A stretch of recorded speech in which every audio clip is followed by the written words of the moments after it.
Panel discussion. Topic: balancing EVs in a constantly shifting marketplace. Searching database for panelists. Panelist 1, Jimmy Douglas, founder and CEO of Plug.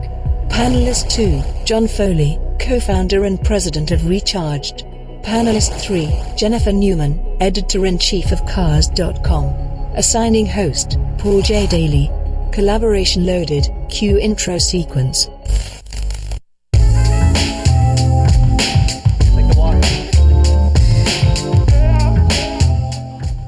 That and dance a little bit more to that. Just keep it rolling. I'm just kidding. Look, obviously EVs come up quite a bit, and we have 3 J's on stage. We have Jenny, John, and Jimmy. So my middle initial is J, so we'll call it 4 J's. And we're going to talk a little bit about what consumers are actually talking about and asking on the front lines. We have some very interesting perspectives. Jenny writes for Cars, and you have a family, you hear all the feedback, and let's tell people what you actually do for a living.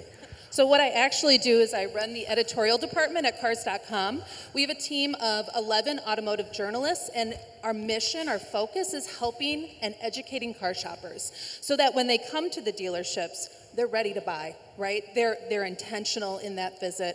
And I myself am an EV owner. I took the plunge in March of 2022. What do you have? I have a 2022 Hyundai Ioniq 5. All right. I also have a plug-in hybrid, or a plug-in EV. So I also have a 2019 Hyundai Ioniq, which that's a whole story how I got that car. But, so I'm living it as well as helping consumers sort of navigate this transition. And it's a big transition. I think we have to understand. We all know how hard change is. This is a big one for consumers. Great. So I'm looking forward to getting some of the frontline insight on what people respond when you write different things. John, you're on the front line now as founding and just launching and opening Recharged. Congratulations. So you're an EV-only dealer. Tell people what you're up to. Sure. Thanks. So prior to launching Recharged, I spent 23 years in automotive retail. Was a general manager with the Nissan franchise, and then I served as chief operating officer at Car Lots. Was there for 8 years. And we talked the other day. It was actually a year ago at ASOTU CON. I had left Car Lots and was thinking about what I would do next. And I'm not an EV enthusiast. EVs weren't what I was out to do. But I was sitting here at ASOTU CON and watching some presentations, and I was like, "Holy cow! This is the opportunity right now, to focus on the used EV space." So I've since launched Recharged. We're based in Richmond, Virginia. We've got our first experience center there, and we are buying and selling used EVs. Right, and I'm probably on the hook for a lot of education. We'll talk about a lot of education. We'll talk about those questions. Jimmy, we just had an introduction to you, but thanks for joining us on this panel. And, Thank you. And we're looking forward to, there you go. And you, I see you as kind of in the middle, right? Helping make sure that when customers know what they want, that there are dealers that have what they want and understand what they have, I guess is, if I'm understanding that correctly. Yeah, that's exactly correct. The information asymmetry is creating an inefficient market both at the point of retail and at wholesale. So opening up that black box serves everybody all the way down the value chain and makes the whole experience more transparent, whether you're a retail customer or if you're John. And I think that Steve Greenfield in the last session just made a really interesting point, is that we're going to have these window stickers that have the features we think are in the car or may be activated in the car. The value of that car can change in an instant based on who cancels their credit card charges. So we'll talk about that a little bit as well. I also want to make everyone aware of a feature. If you open the ASOTU CON app and you just scroll to this session, it will now indicate that this session is live. And you can actually ask questions right in the app, and I'll be able to monitor the questions. And that way, as we go through the talk, we can address some of those questions and concerns that you have, so that we can, get them out there and have some discussion. So again, open the ASOTU CON app, scroll to the session, you'll see a little live indicator, and then the questions will pop up for me. There you go. Yeah, at the very bottom, ask. Bottom right down here. Right in the session. There you go. We'll go quick. Okay, Jenny. So I love in your bio on cars, you said, my husband, you talk about your family, your husband and you talk about your kids. And then when we started having kids, we immediately looked forward to the day when we no longer had to deal with car seats. Anyone that deals with a car seat understands that. Let's talk about the content you're creating and you're curating for EVs. What would you say the top 2 or 3 questions are that people have about EVs in general? Charging is probably one of the biggest concerns, and with good understanding, right? For people who are driving a gas vehicle, they know how this works. They know how long it's going to take to fill their tank. They have a good understanding that, if you're in the city, you can find a gas station on practically every corner, maybe even across the street from each other. If you're out in the country, maybe you've got to be a little more thoughtful about it. But overall, you're going to be able to fuel that car. When it comes to charging, what we recommend at Cars.com is that you install a level 2 charger for home charging. That home charging is an essential part of EV ownership. And so much so that, in fact, we actually, for several of our automotive reviewers, we installed home chargers at their homes to the expense of the company, which, nice perk, right? Yeah. But what we discovered is just how wide of a range of costs you could run into, the sort of difficulties that could spring up as you're trying to install these EV chargers. We found that it cost as little as $800 to do an install, so that's not a big output for somebody. Or as much as? Like $6,500. Whoa. Yeah, and my own was about $4,500, and I live in the city of Chicago proper. My parking spot is basically half a block away from my electrical panel, and it involved a really long extension cord. It felt like it. I got to give a shout out to the workers who did the great work, but it involved digging a trench. It involved creating conduit across the back of the house. It was involved. It took a couple of days to put it all together. Wow. So, I think when you're coming in, you've got people coming in, they're interested in EVs. We like to call them EV curious. The first step in their thought process needs to be, where am I going to charge this? How am I going to charge it at home? Because as we all know, public charging has some room to grow. Yeah, and there's a complexity that we're all aware of. If you live in an apartment complex, or if you're not close, or if you're not as all in, right, and like running trenching cables and running conduit. What does this look like when the people walk in? John, do you see this concern reflected? Tell us a little bit about the area and the demographic that you serve. I think that context is important because it's very common. I hear that people make blanket statements about EVs and they were like, well, if we're talking to a rural audience or a suburban audience or an urban audience, the conversation could be completely irrelevant. So maybe you could contextualize who you're serving, what the general feel is. Sure. So we launched in Richmond. All of our marketing efforts today are very local. That does not stop us from reaching, Explain pretty Richmond wide to range. us, So for those of us who don't know. Yeah, Richmond is a college town, I think is the best way to describe it. I mean, we've got several colleges right in Richmond. But, we have good business locally, and a lot of people are commuting from bedroom communities outside. So, good. See a lot of people driving 20, 30 plus minutes. I drive 45 minutes into work every day. We thought charging would be number one. And if you walk into our experience center, we've got a great display, all these different chargers so we can sit and explain everything. What I found is a lot of people have solved their charging problem before they arrive. And in very interesting ways, not as traditional, I thought. We partnered with Treehouse on our webpage. You can go on, you can get quotes on installation you and said chargers. Treehouse. Treehouse, Yep. On chargers and installation, but very little conversion there. What the conversations we're having most often are range. And, everybody says range anxiety. I think it's more range awareness. Like, how far can I actually go in this car? And I'm surprised how far down the funnel people will get before they realize, oh, shoot, this car won't serve my needs, So we're having those conversations, with folks and helping them land on a vehicle that does serve their needs. So. All right, so Jenny, you're seeing a lot of content around charging. John, you're seeing a lot of questions around range. Jimmy, how does that kind of match up to? First of all, I think we need to go back a couple of steps and not forget that, like, even though Tesla was kind of like a fan brand in the beginning, it transitioned into a much wider adoption. What kind of inputs were you getting as you ran remarketing for Tesla, and what questions people were asking, and you were kind of picking up through all of your inputs?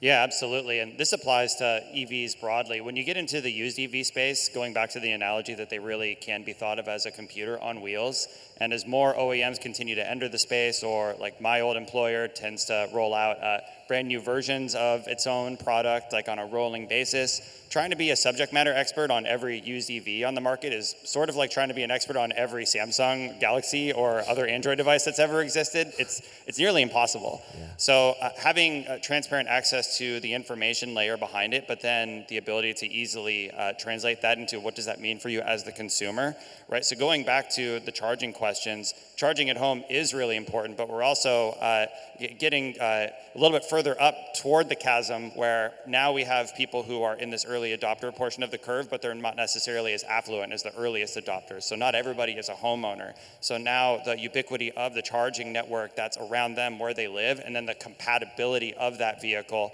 whether it's because it has the correct charge port or if there's an adapter available, is suddenly information that they need to be ready with when they make a purchase. So we have, my office is in Syracuse, New York, and we just redeveloped the studio and office that we're in over COVID. After, as we were coming through, there were these EV charger incentives, so we were like, yes, let's have the first EV charger in this neighborhood. It's a little neighborhood just outside the city of Syracuse. A lot of college students, a lot of young professionals. It's kind of like this hip little neighborhood. And we were the first EV. It's a level 2 charger, and we've had people walk to and just like it's an agency. So they knock on the door because it's locked, and they've literally reached out to say, how reliable is that charger? Before they'd committed to actually moving in to the apartment complex. And for me, it highlighted a couple things. Number one, these are folks that don't drive a lot. So the range anxiety question, they could probably charge even a vehicle with 250 miles of range and it would last them 2 weeks. But it just highlights the fact that there's the anxiety around it, and not knowing that. There's a little anecdotal story that I saw from just being kind of having a charger view, and it's right outside my office. I should just set up a camera because I see all types of people just walking by it. I literally watched one guy eating a sandwich one day, and he's walking by and he stops and he stares, and he can't tell that I can see him because there's tint and everything, and he's just chewing. Picks the thing up, looks at it, puts it back. It really would be an education, but I think it just highlights the fact that people are still much more curious and uneducated about what it is. We just saw the man on the street where Shawnice was like, I don't know what an EV is, right? And so I see Steve Greenfield and Mike Damon Lester all over there, and they were standing there. I was like, did you hear that? She just said, I don't know what an EV is. We are so early. Well, and I think we need to recognize that not everybody is shopping right now, right? We know this is a cyclical process, and I think Shawnice was saying it was 5 years since she last bought a car, but we know that people are holding on to vehicles for longer and longer. Now we're getting into double digits. So this education stage, for the early adopters, they're already through it. They're subject matter experts. But we're still going to see wave after wave of people who are new to the idea of perhaps this could fit into my life. Maybe this is something I should consider. And so they're going to be starting from square one or maybe square two, because maybe they'll be a little more educated coming in a few years. John, tell for the dealers in the room who are selling EVs, who are trying to figure out the best mix, how are you approaching inventory? What we were talking last night about, dealers considering, getting into the EV space. And as my grandfather used to yell at me as I stood in the threshold on a 100-degree day, get in or get out. I think that's the approach that you have to take. So if you are out and you don't want to get into the EV space right now because it's early and you don't want to take on the heavy lift to train your team and get inventory and so on, then there are ways to stay out of the EV space. My caution to a buyer. Let's drill into that a little bit, and I love both of your perspective on that, because for the dealers in the room, doesn't it seem kind of impossible to look at this thing that we're all hearing about and we're all seeing and be like, you know what, I'm out? That seems like a very big ask. So when you say get out, Like, what do you? It's not my recommendation. Yeah. But if that's the stance you're going to take, then my recommendation is you need to be very thoughtful about the conversations that you have with your team, because when you hear these statistics around, how many future buyers are EV curious, it doesn't mean that they're going to be an EV buyer, but it does mean that they're at least considering it. And if people are going to walk into your dealership and ask questions about EVs, they might not ultimately buy one, but why not be prepared to have those conversations and then convert them, to the vehicle that makes most sense for them or the one that they want, versus, blowing them off the lot, never having the conversation with them and missing the opportunity entirely. Mm-hmm. So back to inventory. Yeah. Do you stock only BEVs? Do you have plug-in hybrids? What are you doing? Yeah, we're 80 to 90% fully electric, and then we do keep some plug-in hybrids as well. How do you see the plug-in hybrid approach as different than the EV approach? And I think that, Jenny, you might have some insight on this too, since you have one. I think it's kind of a gateway to full EV ownership. I traded in a 2022 Kia Sorento Prestige this week. She moved to a full Tesla Model X. And she was like, this is great, got me accustomed to it. In the meantime, her husband had gone and bought a Y, and they became full EV owners. I think it's a good segue. I do think having a plug-in hybrid gives you, it's the best of both worlds sometimes, because you have the gas side of it. You know what's going to happen on that. And then you start to experience what it's like to drive an EV. You get to experience those regen brakes, right? And those are different. People need to get used to that. Trust me when I tell you, I've done a lot of grabby brakes as I'm test driving different EVs, and they all feel a little different. And so I do think it's kind of the gateway into full EV ownership, or it solidifies for the owner that perhaps an EV is not right for me. This is as far as I want to go, and that's okay. Right, there's a lot of levels here now that the manufacturers are offering, all from gas all the way to full EV, and we need to meet the shopper and explain to them, the different levels of choices. I just sat with a woman last week, and she was about to buy a hybrid, and she, basically was quizzing me on if she should get an EV, and we started talking just through all of those different options and how far she drives and where does she live and what is her parking situation. There's a lot to consider. And so we need to meet the consumers where they're at, and we need to help them feel comfortable where they're at. All right, we have a lot of questions coming in. We have questions on content, questions on sales process, on depreciation. So we're getting into thank you for the questions. Let's get into the weeds. So here, we'll go ground ball first. This is from Ed Roberts. Our customers don't know how to have a charger installed in their home. Should we consider making this a part of the buying experience? Everybody's nodding yes. So everybody's actually looking at me like, duh. I think it would be a great option to have, right?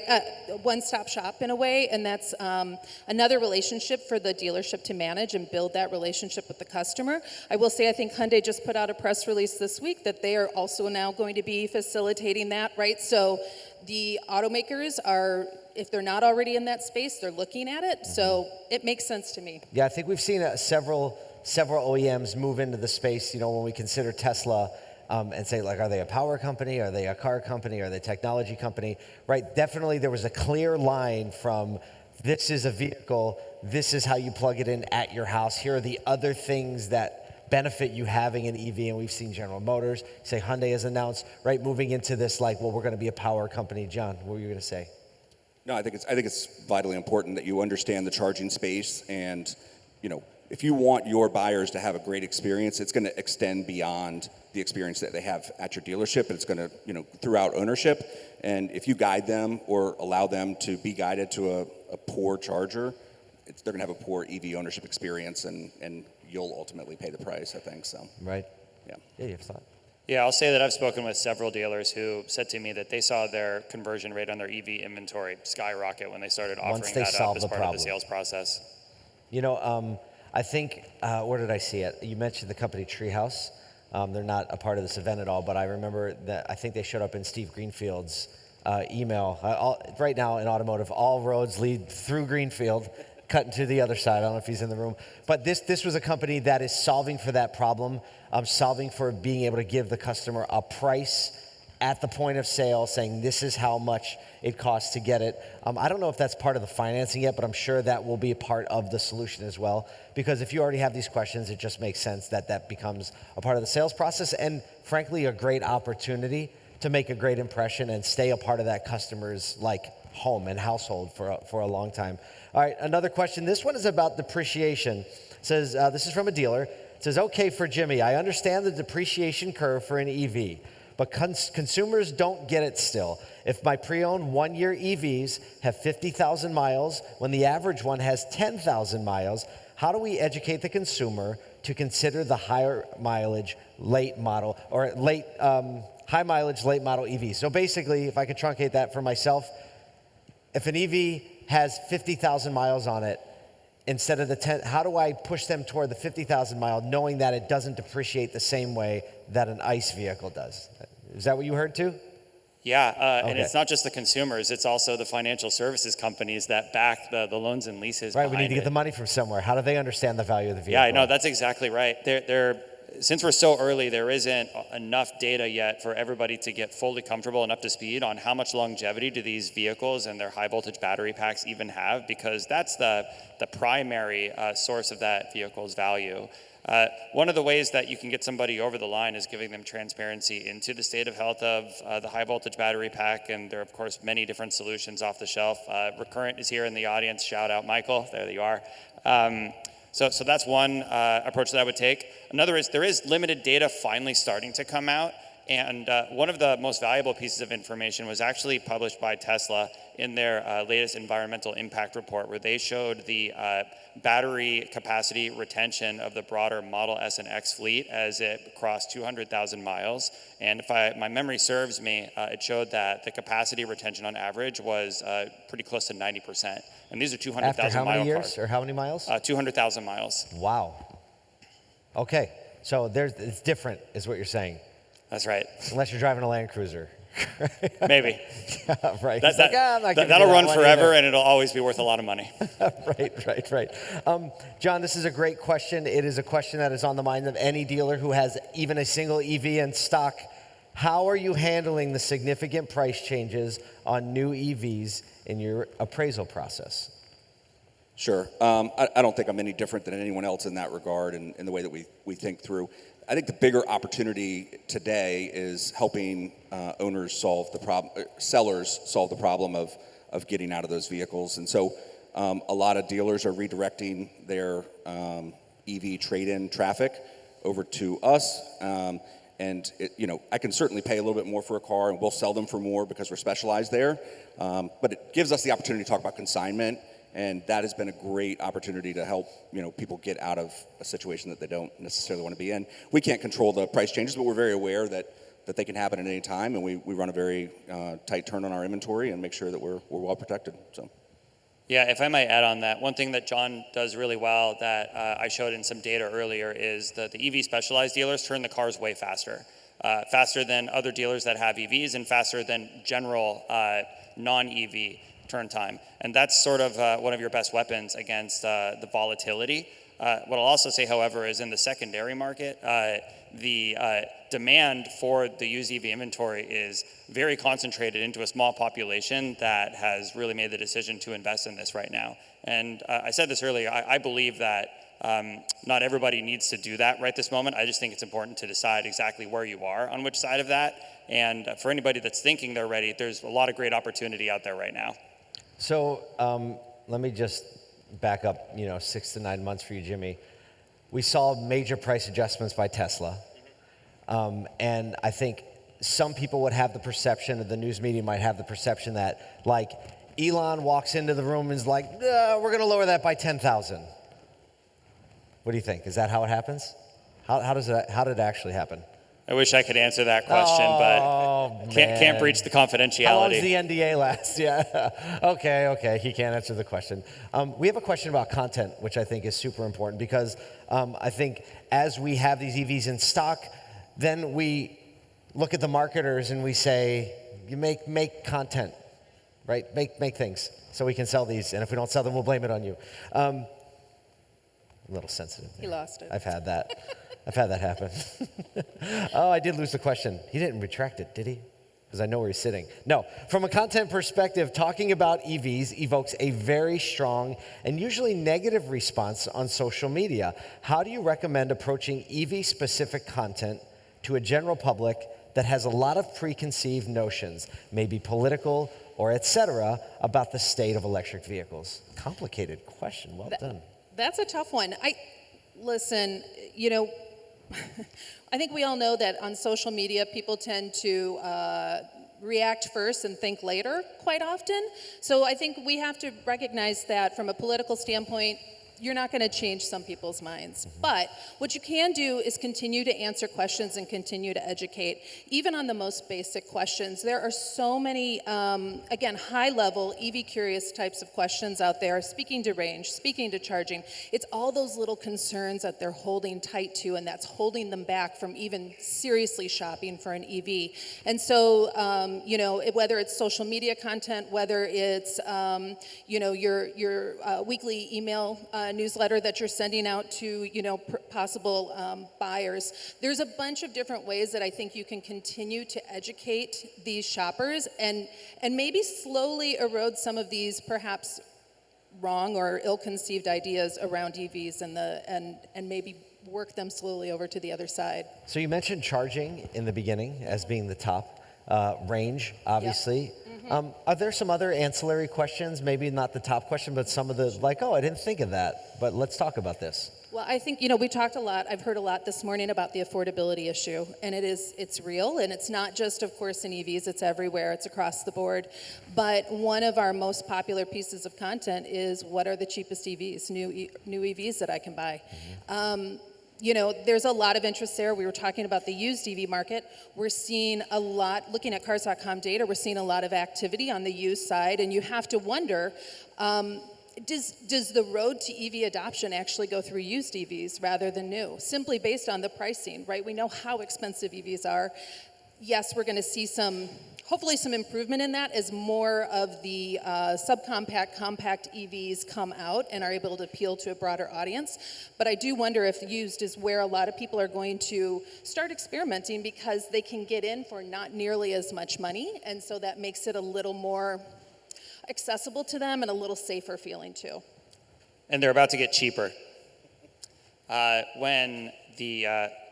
When the tax credit made possible by the Inflation Reduction Act can suddenly be taken on the front end of buying a new EV at the start of next year, that means that for most people, in order to consider the used version of the EV that they're buying, it better be at least $7,500 cheaper.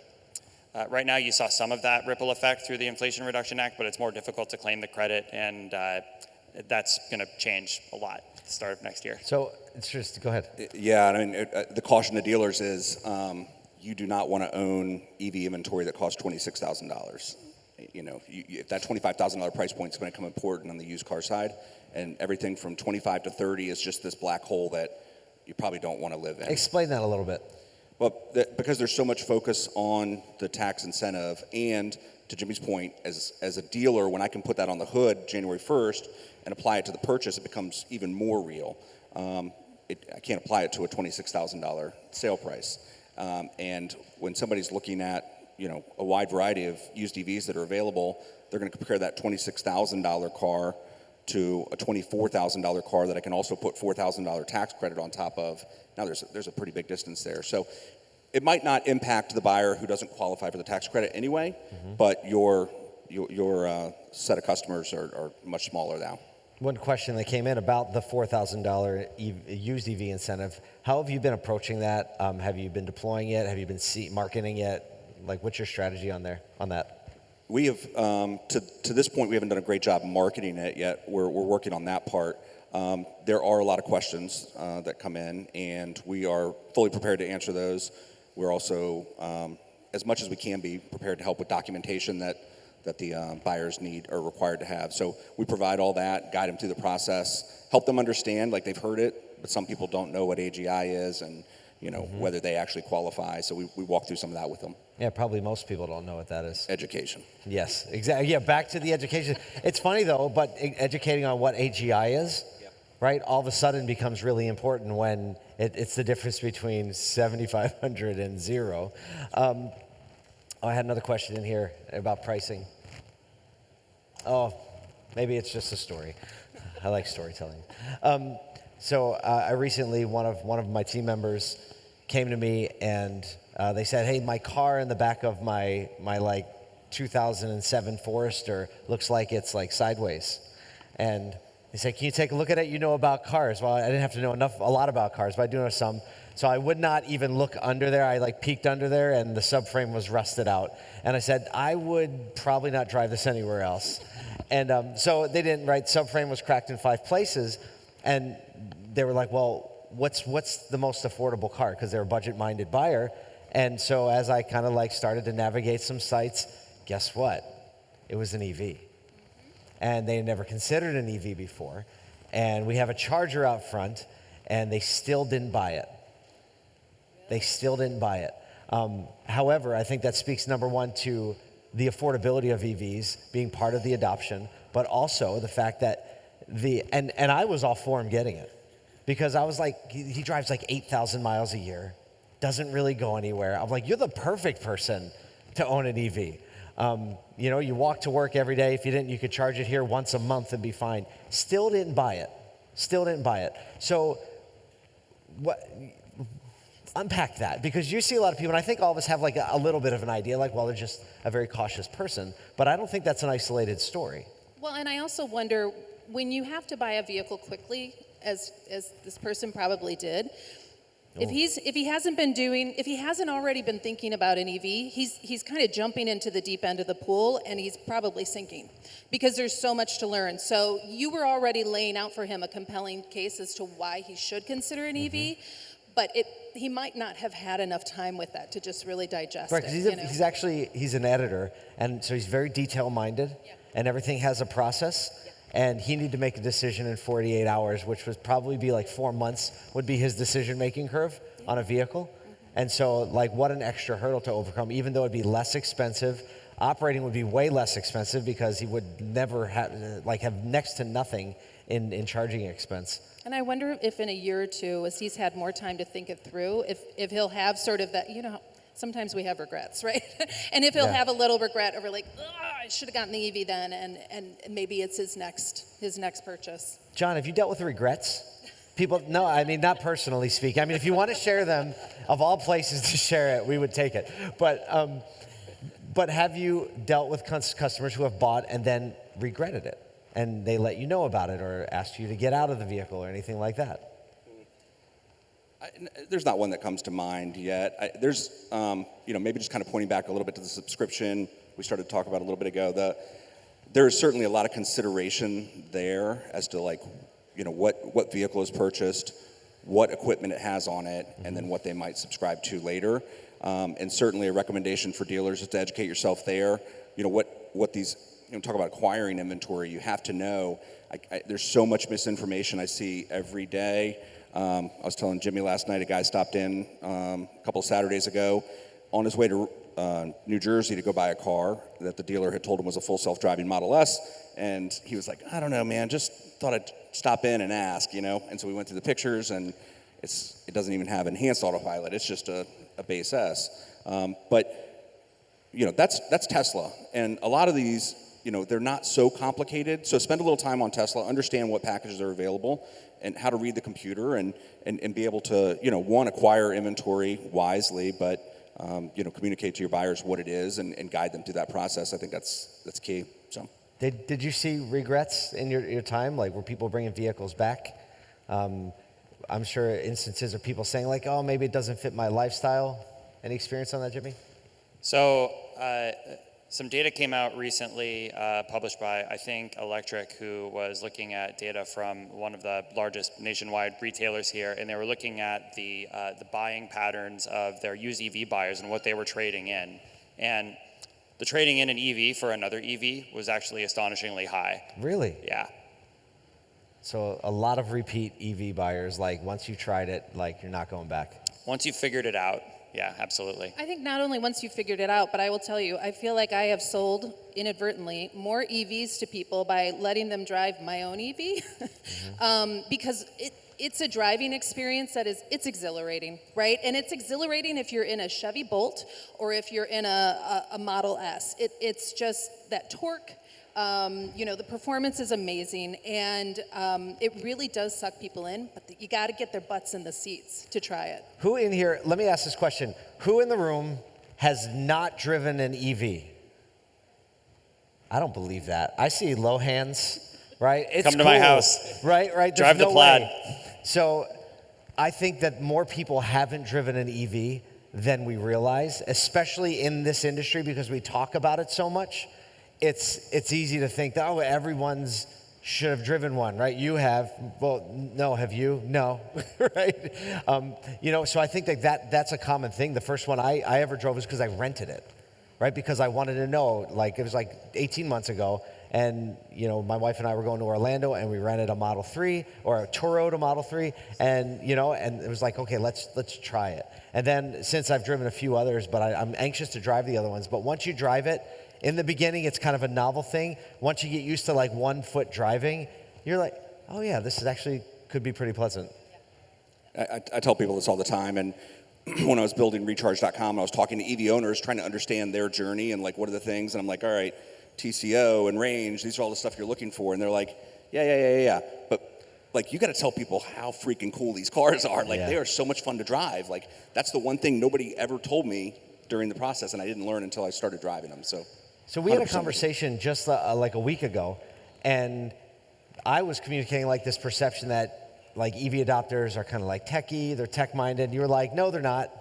No, they're not. I mean, there's some there, but what did you say to me? Do you remember? What do EV drivers look like? Remember we talked? I'm just kidding. No. But basically what you said to me is they actually look a lot more like regular people who are just trying to figure out the best way to get around, the most affordable way to get around. Yeah, you led asking about the demographic in Richmond, and yes. I was trying to understand, was the EV buyer that I was going to see different than the buyer I've been dealing with for the last 23 years? And right. The short answer is no. That's the crux. You noticing that as well, Jenny? I mean, I think the EV buyer looks like every single person in this room, right? And that's where we want to get. So maybe we're not quite there yet, but we're going to get there. And because the automakers are just going to be cranking out more and more EVs, we've got lineups changing over. Yeah. It's coming. Yep. It's coming. So. Well, thank you so much. Can we hear for our panel today? Thank you for sharing your knowledge and your wisdom with us. And you'll be around, so there are more questions. They can be answered. Thank you so much for your time.